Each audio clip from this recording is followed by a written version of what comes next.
তাদের সংগ্রাম নাই, তাদেরকে অপমান করে, সেই শহীদদেরকে অবমাননা করে, আমার দেশের মানুষদের বঞ্চিত করে যারা সম্পদের পাহাড় করে তুলেছে, আজ তাদেরকে রাজনীতি থেকে আস্থা করে নিক্ষেপ করতে হবে।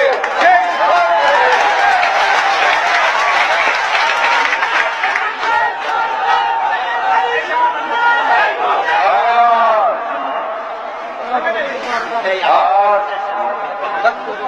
আমি শ্রদ্ধা জানাবো বঙ্গবন্ধু শেখ মুজিবুর রহমান এবং তার পরিবার করে প্রতি এবং তাদের দাবি কামনা করছি। শেখ মুজিব বাংলাদেশের স্বাধীনতার কত ভূমিকা করেছিলেন,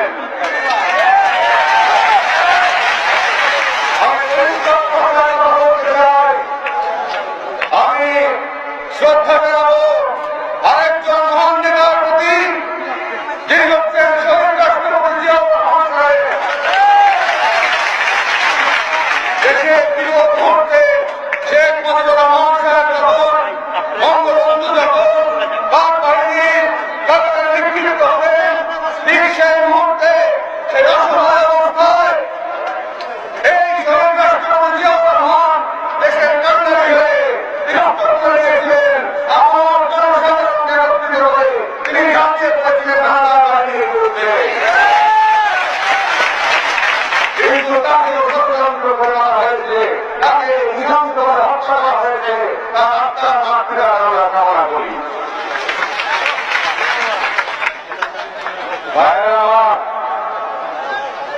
দেশের জন্য যাদের যে অপরাধ আছে সেই অপরাধকে স্নান করে নেওয়া হচ্ছে সবচাইতে বড়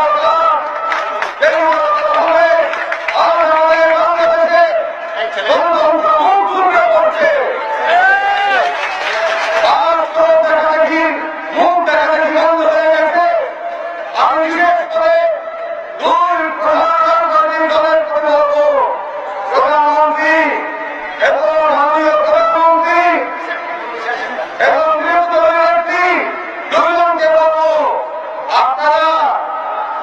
আপনারা ইগো পরিত্যাগ করেন। আপনারা কি আপনাদের ইগো, আপনাদের হিংসা, আপনাদের অহংকারকে জাতির উপরে চান দিতে চান? আপনারা কি দেশকে ডুবিয়ে দিতে চান? আপনারা কি আমাদের ভবিষ্যৎ অন্ধকার করে দিতে চান? আপনারা কি আমাদেরকে কঠিন বিপদের মধ্যে নির্যাতন করতে চান? যে গ্রামীণ হচ্ছে বিরোধীদের তরফ থেকে আমি বলবো দাঁড়িয়ে আসো, তুমি একটি নাম কথা পর্যন্ত ১৪ বছর এইভাবে রাজনীতি হয়েছে, সংসদ হয়েছে।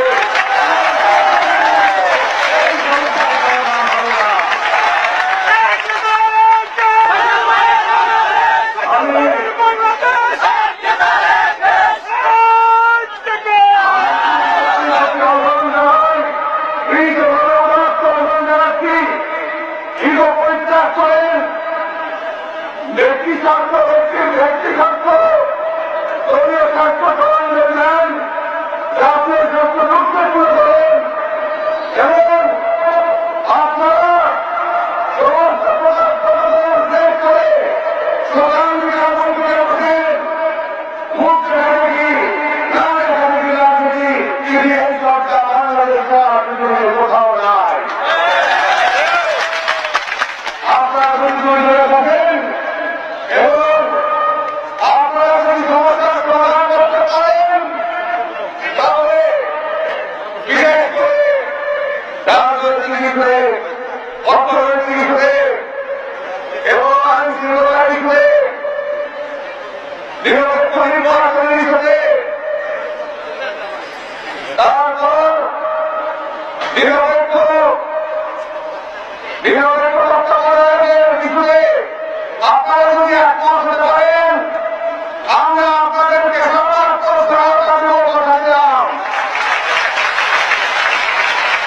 কিন্তু আমাদেরকে পাবেন না, আমাদেরকে আপনাদেরকে দেওয়া হয় নাই।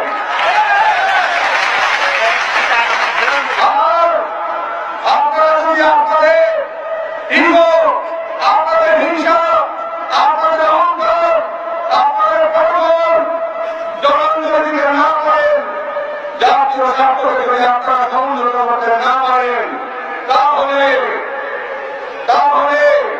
মনে রাখবেন এদেশের মানুষ আপনাদেরকে রাজনীতি থেকে আস্থা করে নিষেধ করবে। সেই জন্য আমি আপনাদের প্রতি আহ্বান জানাই, আমি আপনাদের ক্ষতি কামনা করি না, আমি তাদের মঙ্গল কামনা করি। আমি চাই আপনারা সুস্থ রাজনীতি করেন, এইভাবে যদি এগিয়ে চলেন, এইভাবে যদি অহংকার নিয়ে চলেন, তাহলে 14 বছর কেন 140 বছরের সমস্যার সমাধান হবে না। এখন প্রয়োজন জাতীয় ঐক্য। এই জাতীয় ঐক্য করতে হলে আপনাদের দুই নেত্রীকে এক জায়গায় করতে হবে। আমি আপনাদের দুই নেত্রীকে এক জায়গায় বসার অনুরোধ জানাই।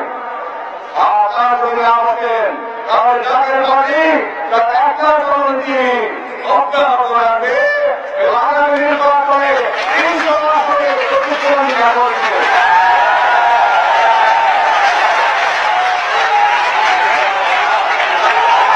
এই দুই নেত্রী যদি ব্যর্থ হয়, তাহলে আগামী নির্বাচনে আমরা 300 আসনে প্রতিদ্বন্দ্বিতা করব। আপনারা কি সমর্থন দেন? আপনারা কি সমর্থন দেন? আপনারা কি সমর্থন দেন? সাংবাদিক ভাইরা, এই জাতি আপনাদেরকে এই রাখেন, এই সিদ্ধান্ত আমার সিদ্ধান্ত নয়, এই কথা আমার কথা নয়, এই কথা দেশবাসীর কথা, এই কথা গণমানুষের কথা, এই কথা আমার দেশের মেহনতি আপামর জনসাধারণের কথা, যারা না খেয়ে না ঘুমিয়ে আজ 34 বছর কাটিয়েছে তাদের কথা, যারা অবহেলিত হয়েছে, যারা বঞ্চিত হয়েছে তাদের কথা। এই কথা আমার কথা নয়, এই কথা আমার কথা নয়, এই কথা আমার দেশবাসীর কথা, আমার জনগণের কথা। তাই তারা রায় দিয়েছে যদি দুই নেত্রী ব্যর্থ হয় তাহলে কি করবো চলে। একমাত্র জাতীয় পার্টি যারা বাংলাদেশের মানুষের আর কোনো উপায় না। আমরা আশা করি না, আমরা আশা করি না আপনারা ব্যর্থ হবেন, আমরা আশা করি না আপনারা ব্যর্থ হবেন, কিন্তু ব্যর্থ হলে আমরা কিন্তু অবশ্যই নির্বাচনে অংশগ্রহণ করবো। আমাদেরকে জনগণ ইতিমধ্যে সমর্থন দিয়ে দিয়েছে।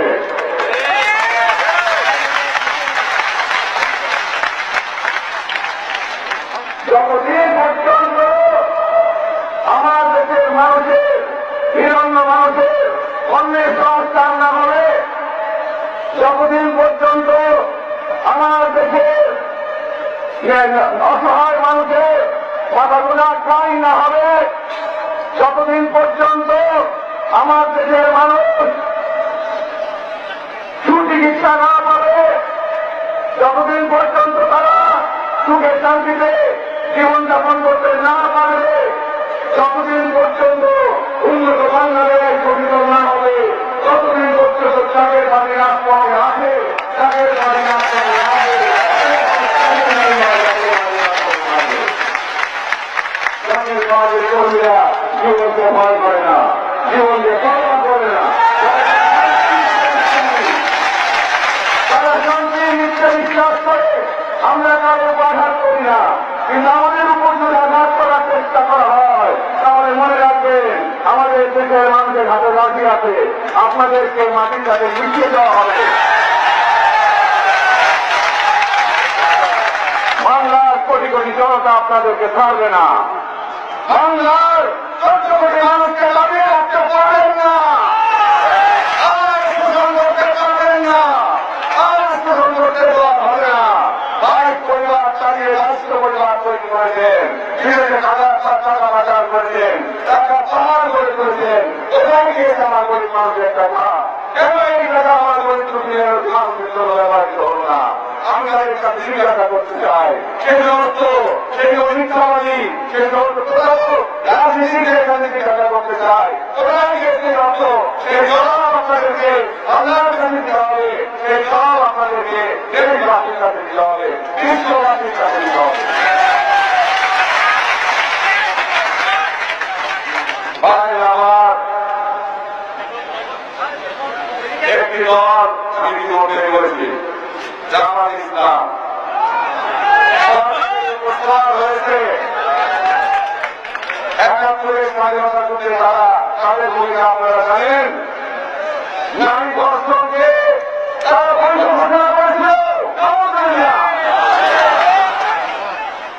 কিছুদিন আগেও তারা মহিলাদের নেতৃত্বকে অনুষ্ঠানে ঘোষণা করেছিল। এখন আবার মহিলাদের নেতৃত্বে তারা ক্ষমতায় বিস্তৃত হয়েছে। আমার ৩০ বছর পরিবার নাকে ঘুরে ঘুরে উঠছে, তাদের দিকে কোনো জ্ঞান নাই। আজকে যারা স্বাধীনতার বিরোধিতা করেছিল তাদের গাড়িতে একজন নয়। আমি মাননীয় প্রধানমন্ত্রীর কাছে আবেদন জানাবো, এই জামাত ইসলামে ঢাকাকে আপনার অনির্মমভাবে করে দেন। আপনার বিচার হয়, আপনি যদি অপরাধ করেন জনগণই আপনাকে সমর্থন দিয়ে ক্ষমতায় আনবে। আপনি জামাত থেকে গান দিয়েছেন, এই অপশক্তিকে এই দেশ বিরোধী শক্তিকে কেন গান দিয়েছেন? এরা কোনদিন মঙ্গল করবে না। এরা দেওয়ার পরে তুমি কথায় কথায় দেওয়ার পরে কিন্তু নিজেরা শহীদ হয় না। একাত্তরে তারা শহীদ হয় নাই, এখন তারা ভারতীয় আছে, স্বাস্থ্য তাদের ভালো আছে। পাশের মানুষ কে আছে কি নাই সেদিকে খেয়াল নাই। নিজের পাশের ছেলে ভাত ঠিকই রেখেছে এবং আমাদের দেশে যত দুর্যোগ হয়েছে, যত প্লাবন হয়েছে, যত প্লাবন হয়েছে, যত আমাদের দেশে বন্যা হয়েছে, এই দুর্যোগের সময় তাদের মুখ দেখা যায় না। আমি আরেকটা বেলা আপনাদের জিজ্ঞাসা করতে চাই, আল্লাহ তারা কি ঘোষণা করেন নাই যে রসুল পাক সাল্লাল্লাহু আলাইহি ওয়াসাল্লাম উম্মতের সহায়কারী? যারা এটা অবিশ্বাস করে তারা কি মুসলমান? অথচ আপনাদের দোয়াকে অসুখনা সহায়তা হুইয়াল জামা। হে আল্লাহ, রসুল পাক সাল্লাল্লাহু আলাইহি ওয়াসাল্লামের সহায়তা আমাকে নসিব করো। এই তো অবাধ্য হয়েছে, এই তো আজকে আমার ইসলাম। তারা ইসলাম বিশ্বাস করে না, তারা আব্দুল বাদশাহের উম্মত, তারা মুহাম্মদের উম্মত, রসুল পাক সাল্লাল্লাহু আলাইহি ওয়াসাল্লামের উম্মত তারা নয়। টেলিভিশনে চ্যানেল বুক করে তারা অন্যদেরকে গালিগালাজ করে, যেতে আল্লাহ সকল নিরস্ত্রবাদে কোটি কোটি মানুষকে ইসলাম ভাবে বিক্রি করেছে। সে অন্যদেরকে তারা গালিগালাজ করে, তারা ঘোষণা করে, কেরাম করে হারাম ঘোষণা করেছে। তাহলে তো রসুল পাক সাল্লাল্লাহু আলাইহি ওয়াসাল্লামের নাম স্মরণে যদি দাঁড়ানো না যায়, নামের সম্মানে যদি দাঁড়ানো না যায়, তাহলে তো প্রধানমন্ত্রী রাষ্ট্র দাঁড়ানো যাবে না, প্রেসিডেন্ট রাষ্ট্র দাঁড়ানো যাবে না। প্রেসিডেন্ট রাষ্ট্রে দাঁড়াতে হয় সম্মানের জন্য, প্রধানমন্ত্রী রাষ্ট্র যদি দাঁড়াতে হয় সম্মানের জন্য, তাহলে তিনি সৃষ্টির মূল, তিনি তার নাম ও তার নামের উপরে সম্মান করে দাঁড়ানো কেন? আমরা কি দাঁড়াবো না? হবে এই সমস্ত বন্ধ প্রতারকদের হাত থেকে দেশবাসীকে বাঁচাতে হবে। জামাতকে যারা শিবিরকে এই দেশ থেকে সম্পূর্ণ উৎখাত করে দিতে হবে। আমি প্রধানমন্ত্রীর কাছে বিনীতভাবে অনুরোধ করছি, আপনি আমার সহযোগিতা শক্তি বের করে না। আমরা আপনার নিরাপদ করতে থাকবো, কিন্তু এদেরকে কাজে রেখে এদের অপকর্মের বোঝা, এদের অপকর্মের কালিমা নিজের গায়ে লেপন করবেন না। আপনার কাছে বিনীত অনুরোধ, আপনার কাছে আমি চাই। আর সবচাইতে গুরুত্বপূর্ণ কথা হচ্ছে এই মুহূর্তে জাতির নিয়ন্ত্রণের সাথে দুই ব্যক্তি এক জায়গায় বসেন, আমাদের দরকার। তা না হলে আগামী নির্বাচনী আপনারা গণতন্ত্রকে প্রত্যাখ্যাত হবেন এবং জাতীয় পার্টি এই দেশের মানুষ ক্ষমতায় নিয়ে আসতে পারে।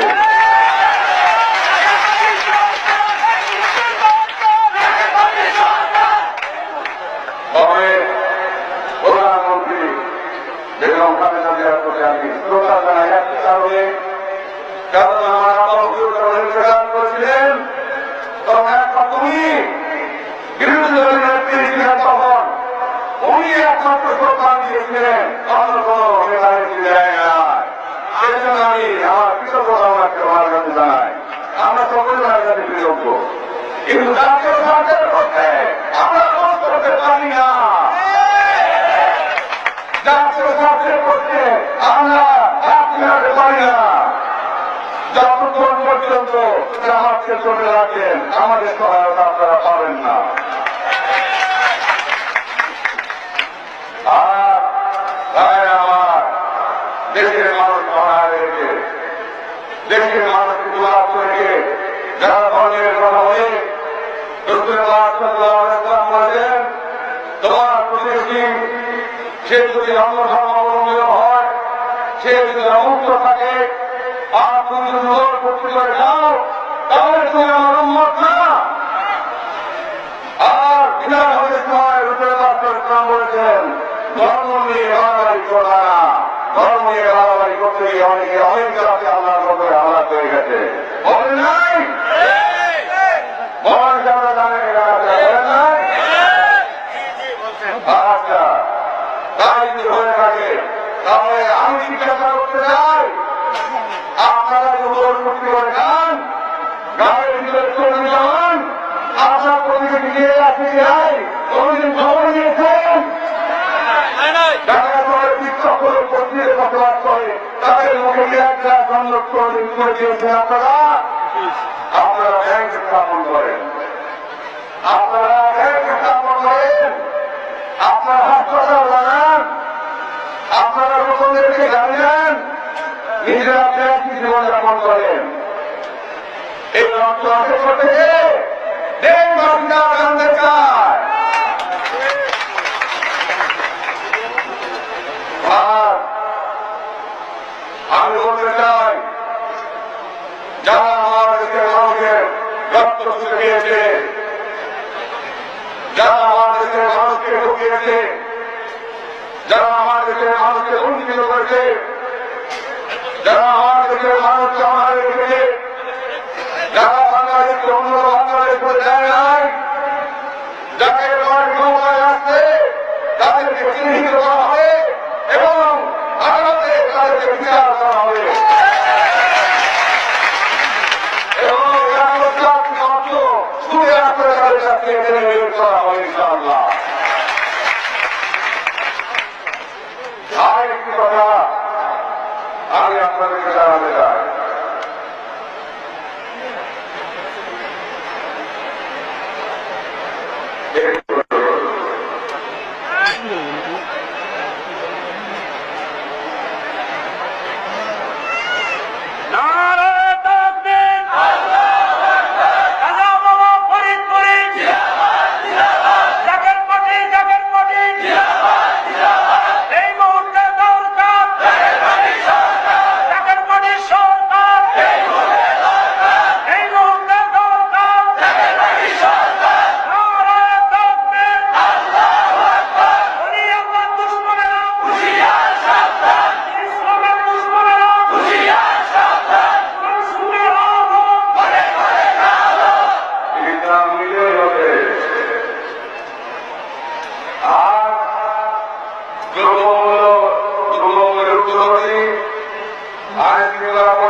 যদি আপনারা সিদ্ধান্ত গ্রহণ না করেন তাহলে সমস্যা হতে পারে। যতদিন যাবে বিপদ তত ঘটমান হবে, আমরা ততই মনে করবো প্রতিদিন আমরা আমাদের জন্য গুরুত্বপূর্ণ। যত তাড়াতাড়ি সম্ভব আপনারা পাবেন, যত দেরি করবেন ততই অমঙ্গল, যত তাড়াতাড়ি করবেন ততই মঙ্গল। মনে রাখবেন একটি কথা, যত রকমের সমস্যা আছে জাতীয় সমস্যা সমস্ত সমস্যার সমাধান আপনারা করেন। আর আমি আপনাদের দাবি জানাচ্ছি, যাকে মাঠের কাছে পক্ষ থেকে যাকে মাঠের পক্ষ থেকে দাবি জানায় ভূগর্ভকে দেখাতে হয়ে তুমি বিরোধ সার্বজনীন দলকে ন্যূনতম মুহূর্তে ফর্মুলায় রাখতে হবে, অন্যথায় উগ্র মৌলবাদের উত্থান অনিবার্য।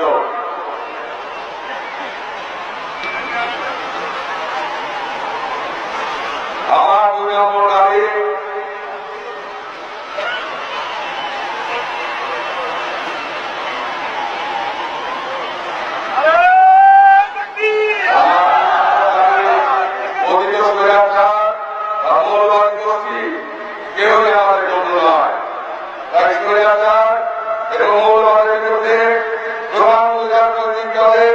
জাতীয় ঐক্যবদ্ধ আমরা চাই। প্রতিবেশী রাজ্যের সহিত সহযোগিতামূলক বন্ধুত্ব এবং পাশ্চাত্য জগতের পরিচালনা অবদান অনবিলম্বে ঘটাতে হবে দেশের স্বার্থে। সর্বদলীয় আমার 3 নম্বর রাখার দাবি, 4 নম্বর দাবি, সর্বদলীয় প্রতিনিধি, পেশাজীবী এবং সাংবাদিকদের সমন্বয়ে নিরপেক্ষ নির্বাচন পর্যবেক্ষণ কমিটি গঠন করতে হবে।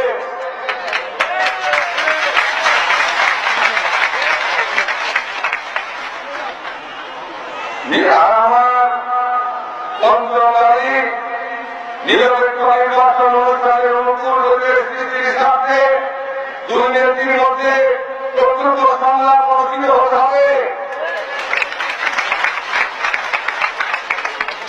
আমার পরবর্তী দাবি, অর্থনীতিকে সচল রাখার স্বার্থে উভয় দলের জনগণের মধ্যে খেয়াল করতে হবে।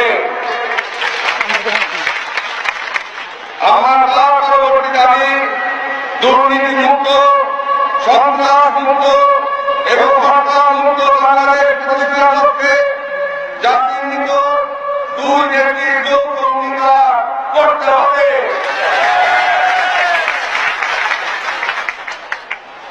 আর যদি আপনারা না করেন তাহলে মনে রাখবেন দেশবাসী আপনাদেরকে প্রত্যাখ্যান করবে। আমার কাছে অনুরোধ এসেছে, একটি দাবি জানাতে চাই, ইবতেদায়ী মাদ্রাসা যারা কোরআন শরীফ শিক্ষাদান করে সেক্ষেত্রে ইবতেদায়ী মাদ্রাসা, কোরআনী মাদ্রাসা, ইবতেদায়ী মাদ্রাসা এগুলোকে জাতীয়করণ করতে হবে।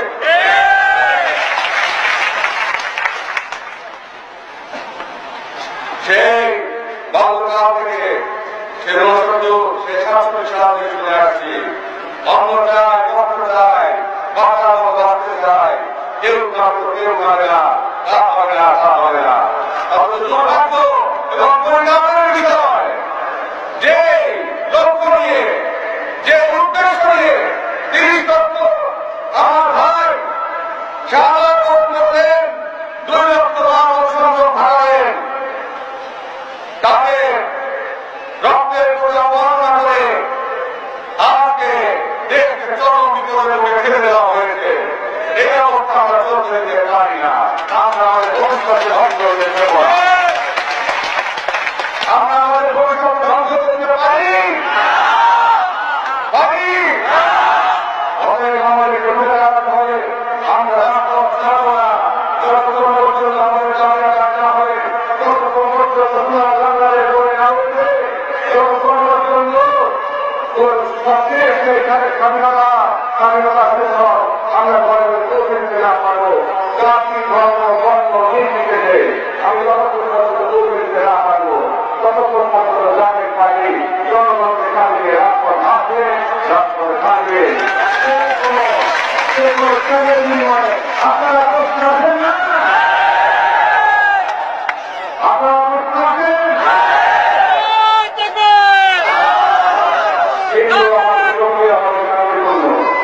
এই অশান্তি আমাদের উপর চাপিয়ে দেওয়া হয়, তার যদি আমাদের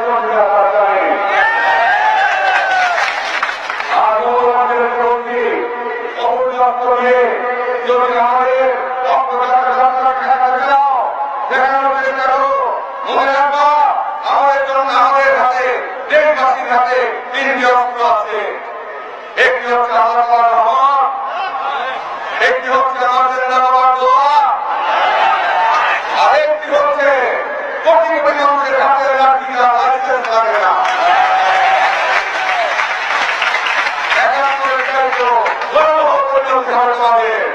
আশা করি আমাদের প্রচার হবে, তোমরা অর্থনীতি করে দাও, তোমরা শান্তির করে ফিরে আসো, তোমরা মানুষকে শিক্ষা দাও, শিক্ষা থেকে মানুষকে করে করে চলে আনো, সত্যিকারের ইসলামের প্রতি তোমরা মাথা নত করো। যারা সত্যিকারের ইসলাম প্রচার করে তাদেরকে শ্রদ্ধা করতে শিখো এবং শ্রদ্ধা করতে শেখাও। আর তারা হলে কিন্তু তোমরা মনে রাখবা 71 যে ভয়াবহ পরিণাম তোমাদের জন্য অপেক্ষা করছে। আমাদের এই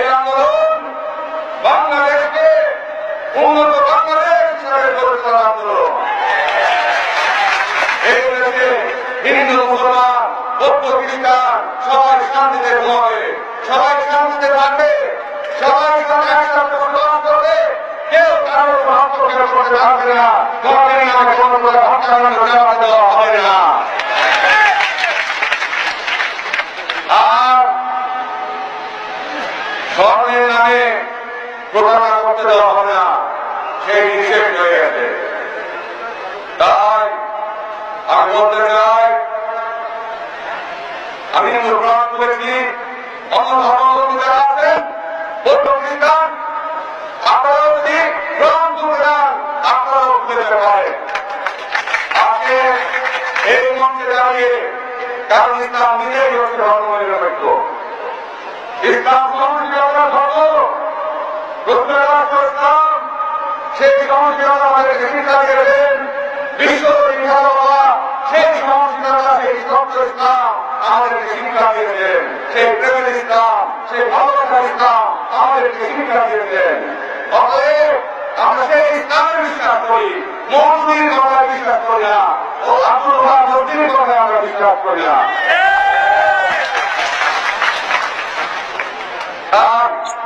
সকলের জন্য হিন্দু মুসলমান বৌদ্ধ খ্রিস্টান দেড় কাঠি আমরা 90 ভাগ মুসলমান হওয়া সত্ত্বেও আমরা হাজার বছর একসাথে বসবাস করেছি, আমাদের মধ্যে কোনো গন্ডগোল হয় নাই।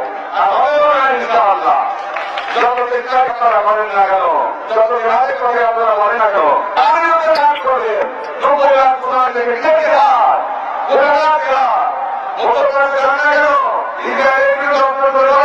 দেখি এমন মুখের কথা পারবেন না, মরেন শিখাবেন। আপনারা বেছে নিয়েছেন, ভোটের রক্ত শেখাচ্ছেন, বিদেশ থেকে টাকা পাচ্ছেন এবং যে টাকা আত্মসাৎ করছেন, পেট মোটা করছেন, গাড়ি চর্বি জমাচ্ছেন, বন্ধ করেন এই অপরাধ থেকে। তাহলে মানুষ আপনাদেরকে হত্যা করে নিক্ষেপ করবে, আপনাদের এই অপরাধকে বন্ধ করতে বাধ্য হবে।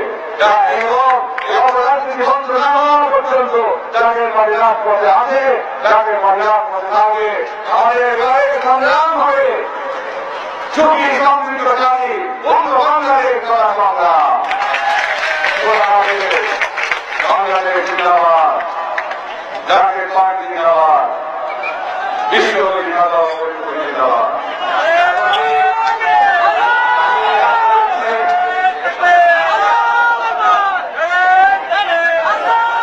আমি আপনাদেরকে কর্মসূচি জানিয়েছি 20 এপ্রিল হতে 30 এপ্রিল পর্যন্ত শহর বন্দর গ্রামগঞ্জে জাতীয় পার্টির আদর্শ প্রচার জানিয়ে গ্রামগঞ্জ সংযোগ করতে হবে। 5 মে হতে 4 জুন পর্যন্ত 1 মাস ব্যাপী সদস্য সংগ্রহ অভিযান করতে হবে এবং 9 জুন প্রত্যেক জেলা উপজেলায় জাতীয় পার্টির উদ্যোগে জনসভা অনুষ্ঠিত হবে। পরবর্তী কর্মসূচি আমি আপনাদেরকে পরে জানিয়ে দেবো। বাংলাদেশ জিন্দাবাদ, জাতীয় পার্টি জিন্দাবাদ।